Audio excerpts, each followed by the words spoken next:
Hello, welcome back to my channel. If you have a damaged closure or a frontal that the hairs are pulled out, don't trash it and don't worry because you just came across the right channel for it. In this tutorial, I'm going to be teaching you on how to work on your damaged closure and also refill it to become new. I'm excited to be teaching you this.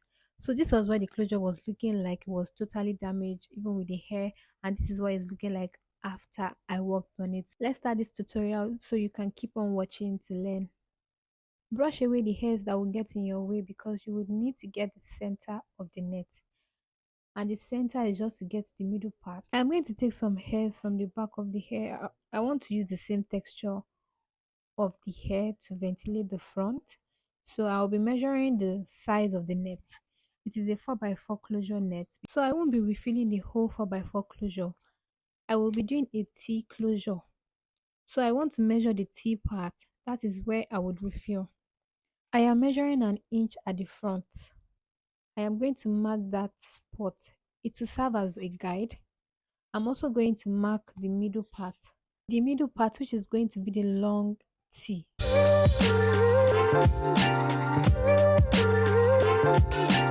So now, for the sewing part, use a small needle or the curved needle. But if you are comfortable with the long straight needle, use it. Do not use a rusted needle, and also we all have to be careful when using needle for sewing closure or frontal to avoid ruining the lace. You see the bottom of the long straight needle? That is where the thread passes through. It is big and it can expand your net. It can expand the net hole. Now let's start with the construction of our T closure. Remember the 1 inch I measured at the front. I am going to place my weft from where the inch starts from. Just watch me. I am going to place it there and also use T-pins to secure it. Then I also pin the hair around to the other side of the closure. I'm going to cut off any extra weft, then begin to sew. Watch my sewing pattern. You have to be careful while sewing the net so it doesn't tear.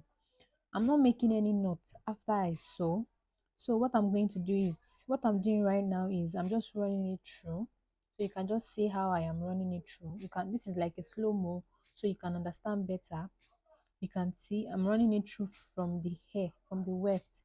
Then it is going into the lace. I'm not starting from the lace. Do you get? And as I'm running it through, I am also using my finger to press it, and I'm not like drawing the thread so tightly because I don't want the closure net to squeeze. Do you get? So I'm just like, after removing out the thread, I'm using my hand to like press it down a little to help me secure it.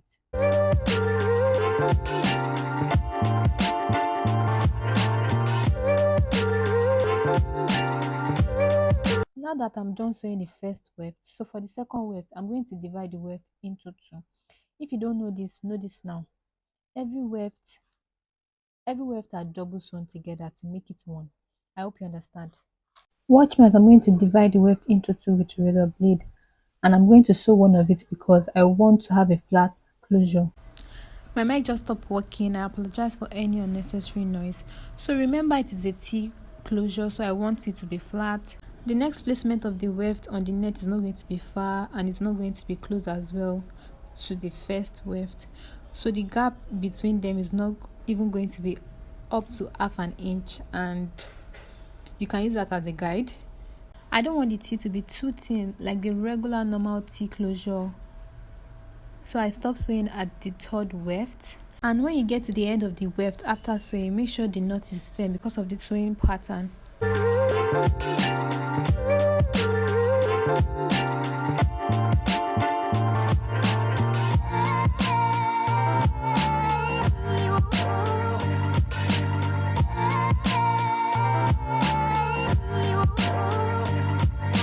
Right here, I'm about to use the third weft. So the third weft, I did not curve it to the other side.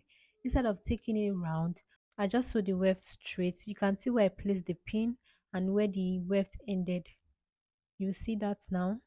I just made a straight sewing of the weft. The reason why I did that is because I want to also maintain a deep part, and you can also see the gap in between the hairs. I have a tutorial of how I transformed this hair into a silky bow straight hair because the hair was damaged. The hair itself has gone through a lot, so I decided to like work on it and brought it back to life. So The link will be in the description box. You can check it out. I am sure it will be helpful. So now that I'm done sewing, we're going to move on to the refilling of the T closure. The first strands of hair I'm going to be ventilating is going to be three strands. I'll ventilate the three strands in a straight line form because I want it to cover the weft and I don't want it to be obvious that it is a T frontal. So after I'm done with that, I'm going to reduce the strands to two. I won't ventilate in a straight line form. Instead, I'll ventilate in a slanty form. That way, I don't fill up all the holes and it will give me a natural look.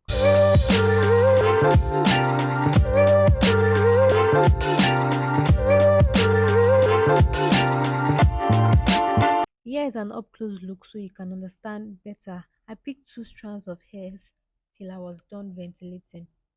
If you're a beginner and you want to know how to ventilate, I have another tutorial for that. The link will also be in the description box. You can check that out.